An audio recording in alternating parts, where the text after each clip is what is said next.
할렐루야. 이 수요일 저녁 하나님께 예배함으로 엎드린 여러분들을 축복합니다. 기도하겠습니다. 하나님 아버지 감사합니다. 우리를 예배의 자리로 인도하시고 또한 하루의 일과를 마치고 주님 앞에 머리 숙여 예배케 하심을 감사합니다. 주님, 오늘도 거룩하신 하나님의 뜻을 알기를 원합니다. 내 안에 계신 성령님의 세미한 음성에 귀 기울이기를 원합니다. 오늘도 이 예배를 통해 하나님께 더 가까이 나가게 하시고 오늘도 말씀을 통해 주시는 주님의 뜻을 잘 분별하여 항상 순종하며 주님과 동행하는 삶을 살 수 있도록 우리를 붙잡아 주시옵소서. 예수 그리스도의 이름으로 기도하옵나이다. 아멘. 다 함께 찬송가 315장 찬양 드립니다.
이 시간 우리에게 주시는 하나님의 귀한 말씀은 신약성경 사도행전 2장 14절에서 21절까지의 말씀입니다. 신약성경 188쪽입니다. 베드로가 11 사도와 함께 서서 소리를 높여 이르되 유대인들과 예루살렘에 사는 모든 사람들아, 이 일을 너희로 알게 할 것이니 내 말에 귀를 기울이라. 때가 제3신이 너희 생각과 같이 이 사람들이 취한 것이 아니라 이는 곧 선지자 요엘을 통하여 말씀하신 것이니 일렀으되 하나님이 말씀하시기를 말세에 내가 내 영을 모든 육체에 부어주리니 너희의 자녀들은 예언할 것이요 너희의 젊은이들은 환상을 보고 너희의 늙은이들은 꿈을 꾸리라. 그때에 내가 내 영을 내 남종과 여종들에게 부어주리니 그들이 예언할 것이요 또 내가 위로 하늘에서는 기사를 아래로 땅에서는 징조를 베풀리니 곧 피와 불과 연기로다. 주의 크고 영화로운 날이 이르기 전에 해가 변하여 어두워지고 달이 변하여 피가 되리라. 누구든지 주의 이름을 부르는 자는 구원을 받으리라 하였느니라. 아멘. 한국을 찾아와서 한국 교회를 섬기던 한 외국인 청년이 조심스럽게 꺼낸 이야기를 읽은 적이 있는데 그 청년의 말이 제 마음에 경종을 울렸습니다. 그 청년은 한국 교회를 바라보며 느낀 안타까운 마음을 이렇게 전했습니다. 한국 교회를 보면은 참 놀라워요. 어느 교회를 가든 예배를 드리는 성도님들로 가득 차서 넘쳐나니까요. 그런데 참으로 이상하고 슬픈 일은 열정적으로 예배를 드리던 성도들이 교회 문을 나서면 하나님의 말씀대로 살아가는 사람을 찾아보기가 너무나 어렵다는 거예요. 특히 또래 청년들과 어울리며 많이 놀랐습니다. 예배당 안에서는 그토록 뜨겁게 눈물 흘리며 찬양하고 예배하던 젊은이들이 밖으로 나가면 언제 그랬냐는 듯 술에 취해 비틀거리고 이성관계에서도 아무런 꺼리낌 없이 행동하더군요. 도저히 하나님을 믿는 사람이라고는 볼 수 없는 그 이중적인 모습을 저는 이해하기가 참 힘들었습니다. 이 외국인 청년의 눈에 비친 우리 한국교회의 아픈 현실, 그것을 단 한 단어로 표현하자면 바로 세속화가 아닐까 싶습니다. 주일에 교회에 와서 예배드리는 그 1시간 외에는 믿지 않는 세상 사람들과 전혀 구별되지 않는 우리의 부끄러운 자화상 말입니다. 마치 주일에만 꺼내 입는 거룩한 옷을 입었다가 월요일이 되면 벗어버리고 세상에서 입는 옷으로 갈아입는 것 같지 않습니까? 교회 안에서는 분명 신실한 믿음의 사람들처럼 보이는데 세상이라는 삶의 터전으로 돌아가면 하나님을 전혀 모르는 사람들과 똑같은 방식, 똑같은 가치관으로 살아가는 것을 지적하는 것이죠. 이런 사람들을 가리켜 실질적 무신론자라고 부릅니다.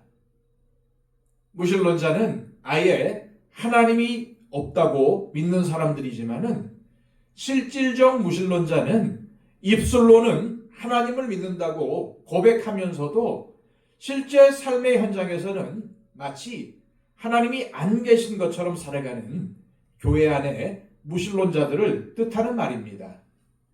우리가 직장과 결혼을 계획하고 미래를 계획할 때, 자녀들의 앞길을 계획할 때, 우리의 노후를 준비할 때 과연 그 계산 속에 하나님이 계십니까?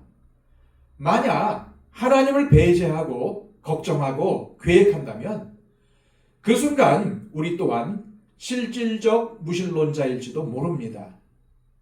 정말 가슴이 미어지는 일은 세월이 흐를수록 이러한 실질적 무신론자들이 줄어들기는커녕 오히려 우리 교회 안에 점점 더 많아지고 있다는 사실입니다. 바로 이것이 오늘날 한국 교회가 마주한 가장 큰 아픔이자 해결이 시급한 숙제일 것입니다. 그런데 우리가 반드시 기억해야 할 사실은 교회는 결코 차가운 콘크리트 건물이나 딱딱한 제도가 아니라는 것입니다. 예수님을 나의 구주로 믿고 따르는 성도들의 모임, 바로 우리 자신이 교회입니다. 그렇다면 한번 깊이 생각해 보십시오. 발 디딜 틈 없이 사람들로 꽉 차 있지만 예배만 끝나면은 믿지 않는 자들과 다를 바 없는 이들로 가득한 교회가 주님께서 보시기에 아름다운 교회일까요? 아니면 비록 숫자는 적을지라도 주님의 말씀을 삶으로 살아내려고 몸부림치는 사람들이 모인 교회가 주님 보시기에 올바른 교회일까요? 그 대답은 너무나도 분명할 것입니다. 그렇다면 우리는 왜 이 거센 세속화의 물결에서 벗어나지 못한 채 세상 사람들과 별반 다르지 않은 모습으로 살아가고 있는 걸까요? 예배를 드릴 때의 모습은 영락 없는 하나님의 거룩한 백성인데 매일 반복되는 삶을 들여다보고 우리가 내뱉는 말과 행동 그리고 은밀한 생각들을 들여다보면 왜 주님을 모르는 사람들처럼 살아가고 있는 걸까요? 혹시 스테인드 글라스를 보신 적이 있으십니까? 유럽의 오래된 성당에 있는 그 아름다운 유리창 말입니다. 그런데 이 스테인드 글라스도 밖에서 보면은 그저 거뭇거뭇하고 먼지 쌓인 칙칙한 유리에 불과합니다. 아무리 훌륭한 그림이 그려져 있어도 빛이 없으면 그 진가를 알 수가 없지요. 하지만 성당 안으로 들어가 태양빛이 그 유리를 통과해 쏟아져 들어올 때 비로소 찬란하고 영롱한 보석처럼 빛나는 그 안에 담겨진 거룩한 이야기가 드러나는 것입니다. 우리의 인생도 이와 같습니다. 우리 스스로는 그저 흙으로 빚어진 투박한 질그릇 같고 빛없는 유리 조각 같을지 모릅니다. 아무리 교회를 다니고 형식을 갖춰도 내 안에 빛이 없으면 세상 사람들과 다를 바 없는 칙칙한 모습일 뿐입니다. 하지만 우리 안에 참된 빛이 친 성령님이 임하실 때 우리는 비로소 세상이 흉내낼 수 없는 그리스도의 향기를 바라는 아름다운 존재로 변화되는 것입니다. 진정한 그리스도인과 교회 안에 무신론자를 가르는 결정적인 차이가 무엇인지 아십니까? 그 놀라운 차이를 만들어내는 것은 바로 우리 안에 거하시는 성령님이십니다. 오순절 주님의 약속을 간절히 기다리며 기도하던 120명의 성도들에게 바로 그 빛이 임했습니다. 하늘로부터 급하고 강한 바람 같은 소리가 들려왔고 불의 혀처럼 갈라지는 것이 각 사람의 머리 위에 임하는 것이 보였습니다. 드디어 예수님께서 약속하신 성령께서 기도하던 120명 가운데 찾아오신 것입니다. 그렇게 그들은 성령 세례를 받고 곧바로 성령으로 충만해졌습니다. 여러분, 성령 충만은 단순히 가슴이 뜨거워지고 눈물을 쏟는 감정의 상태만을 말하는 것이 아닙니다. 방언을 하고 예언을 하는 신비한 현상만을 말하는 것도 아닙니다. 진정한 성령 충만은 내 삶이 온전히 성령의 지배를 받는 상태를 말합니다. 장갑을 한번 생각해 보세요. 아무리 멋진 비싼 가죽 장갑이라 할지라도 그 안에 우리의 손이 들어가지 않으면 그것은 스스로 아무것도 할 수 없습니다. 작은 돌멩이 하나도 옮길 수가 없지요. 하지만 그 장갑 안에 사람의 손이 들어가면 그때부터 장갑은 물건을 짚고 사람을 돕습니다. 우리가 바로 그 장갑과 같습니다. 내 힘으로 내 방식대로 사는 것이 아니라 성령님이라는 손이 내 안에 들어오셔서 나를 움직이시는 것. 성령님께서 세밀하게 지시하시고 인도하시는 대로 하나님의 말씀에 온전히 순종하며 사는 그 상태가 바로 성령 충만입니다. 성령 충만을 받은 120명의 제자들을 보십시오. 그들은 성령께서 말하게 하심을 따라 비로소 다른 언어들로 말하기 시작했습니다. 내 생각이 아니라 성령님의 이끄심을 따른 것입니다.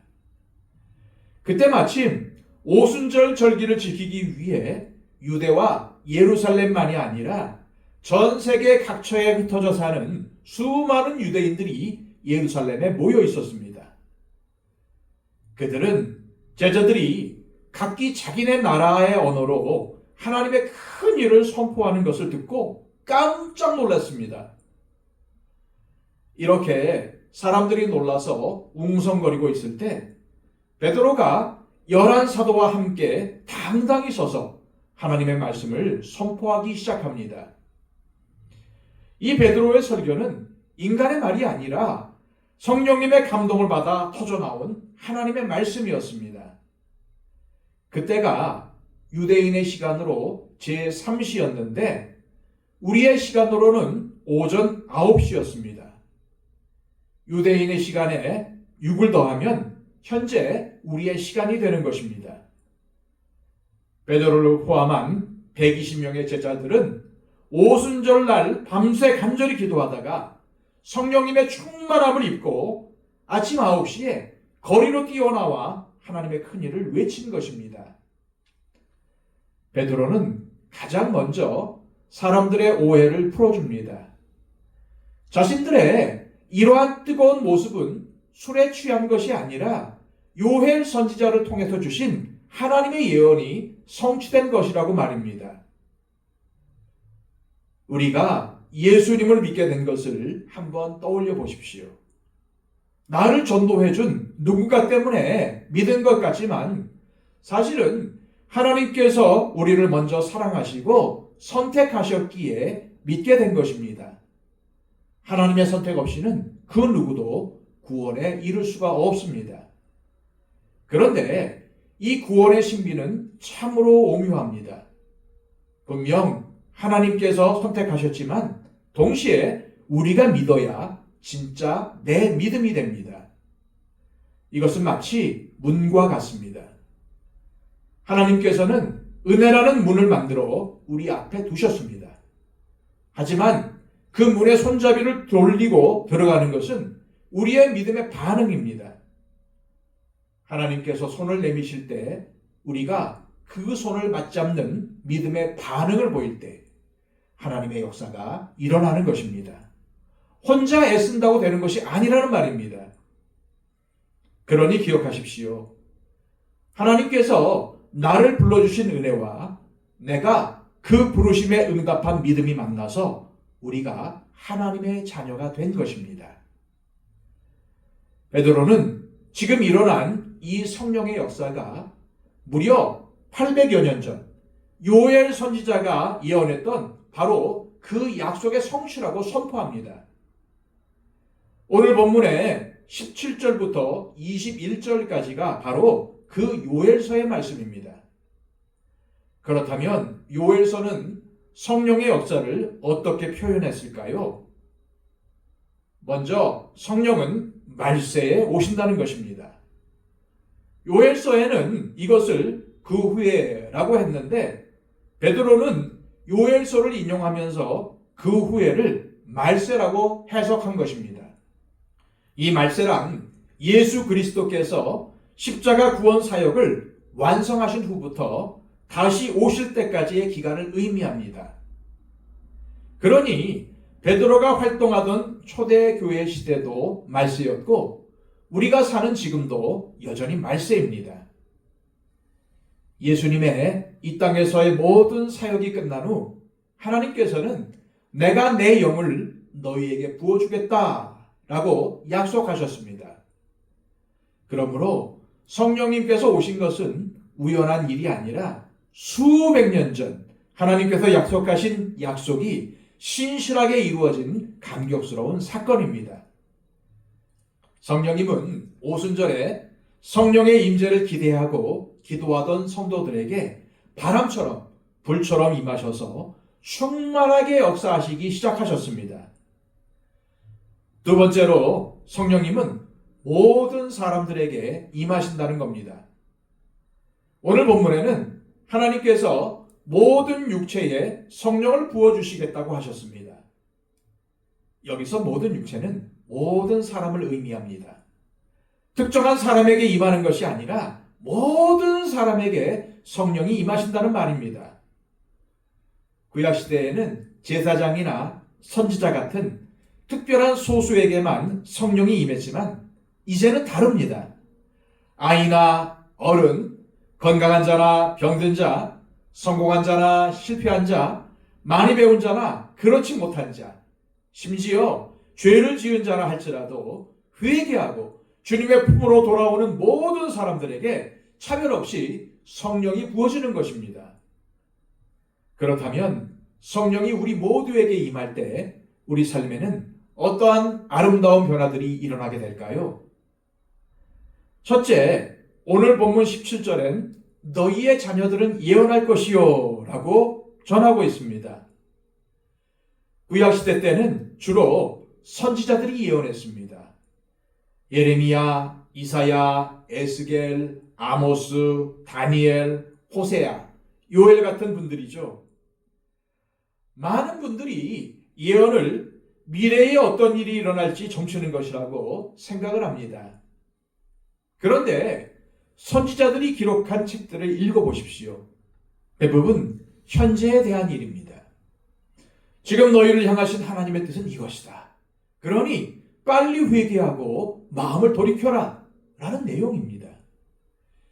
이처럼 예언은 미래에 대해 점을 치는 것이 아니라 오늘을 사는 우리에게 하나님의 뜻을 바르게 알려주는 것입니다. 그런데 구약에는 이 예언을 누구를 통해 주셨다고요? 하나님이 특별히 기름 부어 세우신 이사야나 예레미야와 같은 선지자들을 통해서 주셨습니다. 그러나 성령이 만민에게 부어진 다음에는 누가 예언을 합니까? 성령이 임하시면 과거 특별한 선지자들만이 할 수 있었던 그 거룩한 사역을 이제 성령 받은 하나님의 자녀들인 우리들이 감당하게 되는 것입니다. 다시 말해 성령을 받은 누구나 다 예언을 한다는 말입니다. 둘째, 너희의 젊은이들은 환상을 보고 라고 합니다. 환상을 본다는 것은 하나님 안에서 거룩한 비전을 품게 된다는 뜻입니다. 비록 지금은 조금 가난하고 손해도 보고 지식이 부족하고 경험이 없을지라도 꿈을 품고 힘차게 달려가는 것이 젊은이들의 특징이 아니겠습니까? 저 넓은 바다를 향해 항해하는 배를 보십시오. 목적지 없이 표류하는 배는 아무리 크고 아무리 화려해도 고철덩어리에 불과합니다. 하지만 비록 작은 돛담배라 할지라도 나아갈 항구가 있는 배는 거친 파도를 헤치고 나아갑니다. 세상은 청년들에게 안전한 항구에 정박하라, 안정적인 직장이 최고다 라고 말합니다. 하지만 배는 항구에 묶여있기 위해 만들어진 것이 아닙니다. 거친 바다를 항해하기 위해 만들어졌습니다. 성령님께서 함께 하시면 젊은이들은 이 세상의 안정이 아닌 하나님께서 주시는 확실한 목표를 향해 인생의 길을 잡게 됩니다.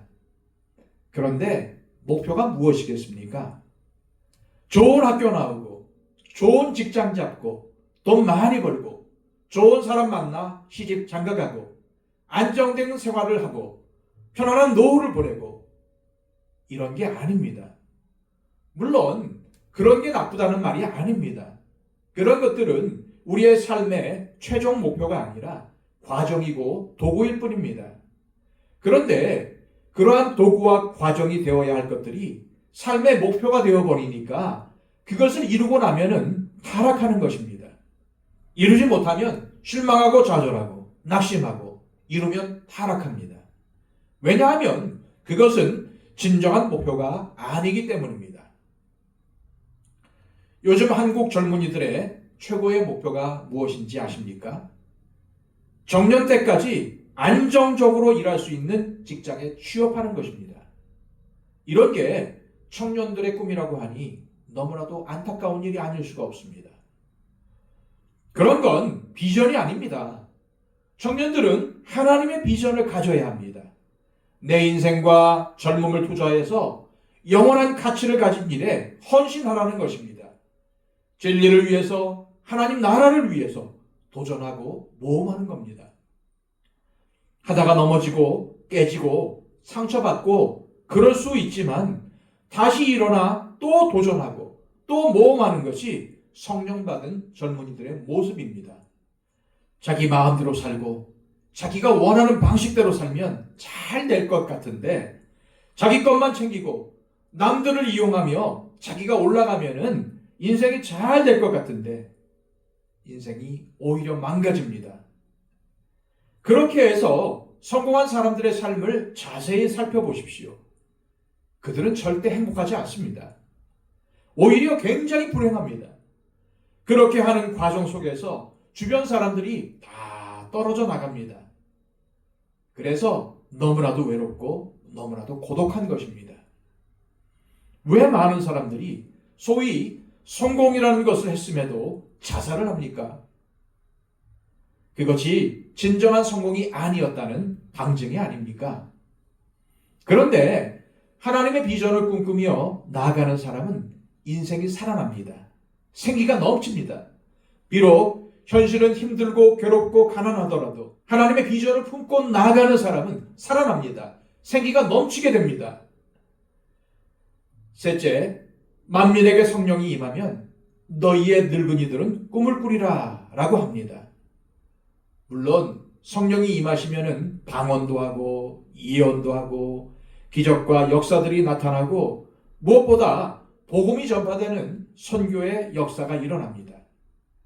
그런데 성령이 임하시면 늙은이들이 꿈을 꾼다는 것입니다. 새로운 소망을 갖게 된다는 것입니다. 어느 교회나 어르신들이 중요합니다. 70대, 80대 어르신들이 영적으로 어떠한 상태에 있느냐가 그 교회의 영적 상태를 결정합니다. 따라서 어떤 교회에 성령으로 충만한 어르신들로 가득하다면 그 교회는 성령으로 충만한 교회가 됩니다. 그런데 어르신들이 전혀 그렇지 못하고 이상한 방향으로 나가며 잘못된 모습을 보인다면 그 교회도 잘못되고 마는 것입니다. 한 노신사가 정원에서 땀을 뻘뻘 흘리면서 작은 사과나무 묘목을 심고 있었습니다. 지나가던 젊은이가 묻습니다. 어르신, 이 나무가 자라서 사과가 열리려면 좋기 10년 이상은 걸릴 텐데 그때까지 어르신이 살아계셔서 그 열매를 드실 수가 있겠습니까? 그러자 노신사가 땀을 닦으며 이렇게 대답을 했습니다. 여보게 젊은이, 나는 지금까지 내가 심지 않은 나무에 열린 사과를 먹고 살아왔다네. 이제 나도 다음 사람을 위해 나무를 심어야 하지 않겠나? 이것이 바로 성령 안에서 꿈을 꾸는 어르신의 모습입니다. 당장 내 입에 들어갈 열매가 없더라도 다음 세대를 위해서 기도의 나무를 심고 사랑의 나무를 심는 것. 그것이 어르신들이 꿈꿀 수 있는 가장 아름다운 꿈입니다. 요즘 젊은 세대가 방황하는 이유는 앞서가는 세대에게서 이런 아름다운 꿈을 보지 못했기 때문입니다. 야근에 지친 형, 실직을 걱정하는 아버지, 돈 때문에 자식들의 눈치를 보는 할아버지를 보면서 청년들은 돈이 최고구나 라는 서글픈 결론을 내립니다. 청년이 노인처럼 편안하고 안정적인 은퇴를 꿈꾸고 있다면 이것은 정말 가슴 아픈 일이 아닐 수가 없습니다. 그런데 놀라운 것은 믿는 사람들도 그러고 있다는 겁니다. 이처럼 아이들과 젊은이들이 꿈을 잃고 나서부터 사회가 무너지기 시작했습니다. 제가 어릴 때만 해도 학교에서 여러분 장래 희망이 뭔가요? 하면은 대통령, 장관, 장군 이런 대답도 있었지만은 소박하게 우리 아빠 같은 사람이 될래요. 우리 엄마 같은 사람이 될래요. 하는 어린이들도 꽤 있었습니다. 아이가 그런 말을 한다면은 정말 자녀 교육에 성공한 것입니다. 그런데 요즘은 그런 아이들이 거의 없습니다. 오히려 그 반대입니다. 나는 절대 우리 아빠 같은 사람은 되지 않겠다. 나는 절대 우리 엄마 같은 사람은 되지 않겠다라고 합니다. 바로 이런 것이 사회가 무너진 증거입니다. 그런데 우리가 신앙생활을 제대로 하면 이 무너진 가정을, 이 무너진 사회를 다시 일으켜 세울 수가 있습니다. 교회 안에서 어르신들이 나도 저분처럼 늙어가고 싶다라는 존경심을 후배들에게 불러일으킬 때 그 교회는 행복한 교회가 됩니다. 그러므로 점점 더 세월이 지나고 나이가 들어가면서 우리는 점점 더 아름답고 성숙한 신앙의 사람이 되어야 합니다. 그리고 그 비결은 성령을 받고 하나님께서 주신 꿈을 꾸는 것입니다. 늙으면은 두 가지가 있습니다. 그냥 늙어서 초췌하고 냄새나는 인생이 있는가 하면 성령 안에서 가을 단풍처럼 곱게 익어가며 구수한 인격의 향기를 내는 인생이 있습니다. 부디 믿는 어르신들은 성령의 꿈을 꾸며 아름답게 익어가는 인생이 되시기를 축복합니다. 넷째, 남종들과 여종들이 예언할 것이요 라고 합니다. 자유가 없는 노예라 할지라도 성령님이 임하시면 하나님의 말씀을 선포하는 존귀한 인생으로 변화된다는 뜻입니다. 마지막으로 성령이 임하시면 기사와 징조가 나타난다는 것입니다. 19절, 20절입니다. 또 내가 위로 하늘에서는 기사를, 아래로 땅에서는 징조를 베풀리니 곧 피와 불과 연기로다. 주의 크고 영화로운 날이 이르기 전에 해가 변하여 어두워지고 달이 변하여 피가 되리라. 예수님을 믿는 신앙은 절대로 몰상식이나 비상식이 아닙니다. 그런데 상식과 경험과 지식을 초월하는 것이 있는데 그것이 바로 초상식입니다. 하나님은 우리 인간의 이성과 상식과 경험과 지식에 갇혀버리는 분이 아니십니다. 그런 데에 제한받지 않고 그것을 뛰어넘는 분이십니다. 그러므로 내가 모른다고, 내가 경험하지 않았다고 하나님의 기적이 없는 것이 아닙니다. 그런데 하나님께서 이 땅에 기적과 징조를 베푸시는데 특히 불과 피와 연기로 임하신다고 하십니다.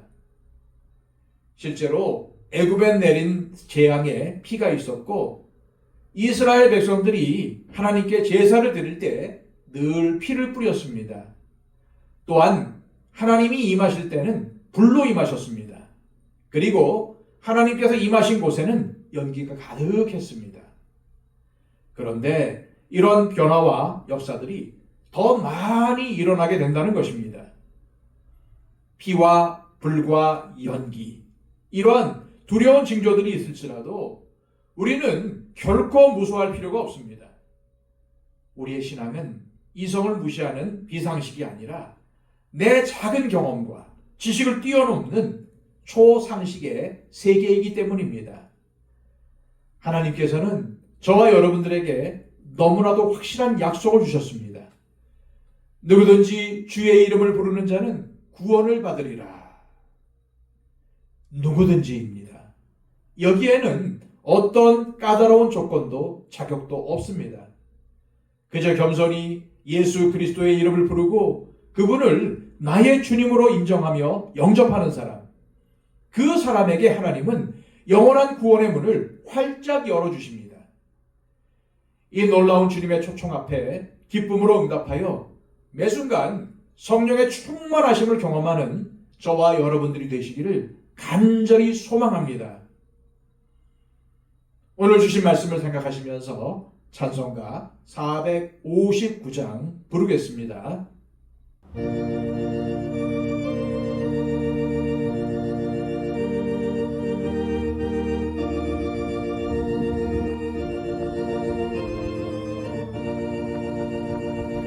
누가 주를 따라 섬기려는가? 누가 죄를 떠나 주만 따를까? 누가 주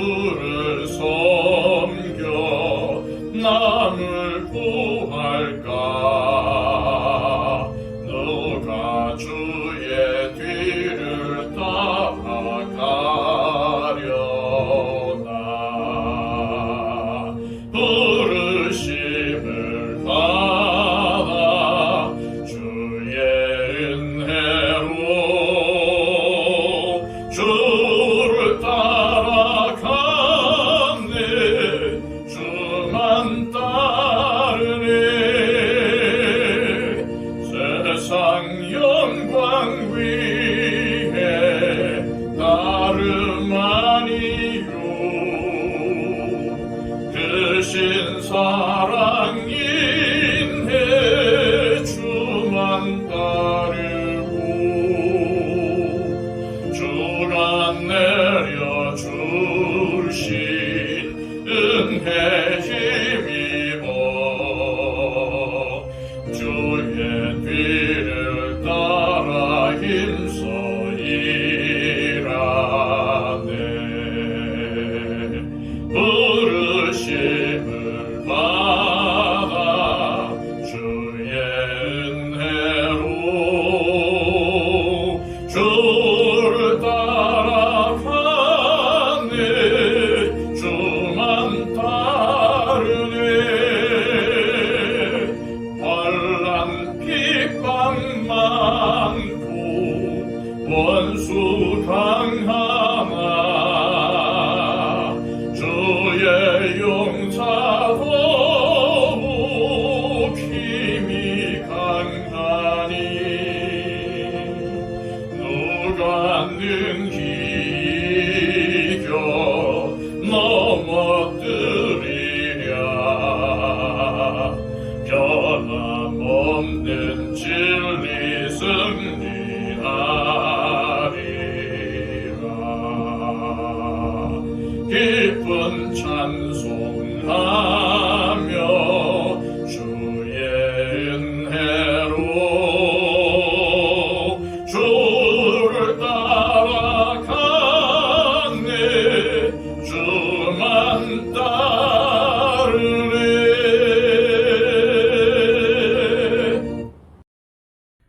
다 함께 기도하겠습니다. 사랑의 하나님 아버지, 예배당 문을 나서면 마치 주님이 계시지 않는 것처럼 살았던 우리의 부끄러운 모습을 이 시간 고백드립니다. 이제는 내 생각과 고집을 내려놓고 성령님의 세밀한 인도하심에 온전히 순종하여 세상 한복판에서도 그리스도의 짙은 향기를 드러내는 진실된 삶을 살게 하옵소서.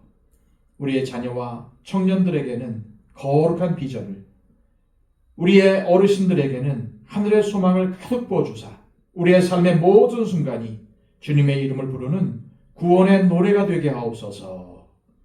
예수 그리스도의 이름으로 기도합니다. 아멘.